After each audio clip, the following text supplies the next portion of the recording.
Friends, ഞാൻ മണിമുത്ത് എന്ന സംഘടനയുടെ ഭാഗമായിട്ട് വയനാട്ടിൽ ഒരു കൈത്താങ്ങ് എന്ന പരിപാടിയിൽ വന്നിരിക്കുകയാണ്. അപ്പോൾ നിങ്ങളെ കൊണ്ട് പറ്റുന്ന സഹായങ്ങൾ ചെയ്യുക. കാരണം ഈ പണമായിട്ട് അല്ല ഉദ്ദേശിച്ചത്, ഒരു ഡ്രസ്സോ ഒരു കുപ്പി വെള്ളമോ നിങ്ങളെ കൊണ്ട് ആവുന്ന വിധത്തിലുള്ള സഹായങ്ങൾ ചെയ്യുക. നമുക്കിപ്പോഴുള്ള മനുഷ്യർ തന്നെ അവരും ഒരു രാത്രി ഇരുട്ടി വെളുത്തപ്പോഴേക്കും അവരുടെ എല്ലാ സ്വപ്നങ്ങളും പോയതാണ്. നമ്മളെക്കൊണ്ട് നമ്മൾ കൂടപ്പിറപ്പുങ്ങൾക്ക് ഒരാപത്ത് വന്നാൽ നമ്മൾ സഹായിക്കില്ലേ, അതുപോലെ അവരെ സഹായിക്കാം. അതിന് വേണ്ടിയിട്ട് ഞങ്ങളിവിടെ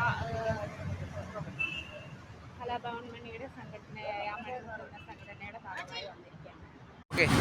നമസ്കാരം പ്രിയ സുഹൃത്തുക്കളെ, ഞാൻ അബ്ദുൽ മണിമുത്താണ്.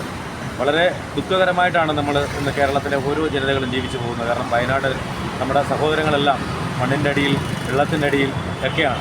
അപ്പോൾ അവർക്കൊരു കൈത്താങ്ങാകുക എന്നുള്ളത് നമ്മുടെ ഓരോരുത്തരുടെയും ആവശ്യവും അത്യാവശ്യവുമാണ്. അതിനു വേണ്ടിയിട്ടാണ് കഴക്കൂട്ടത്ത് ഇങ്ങനെ ഒരു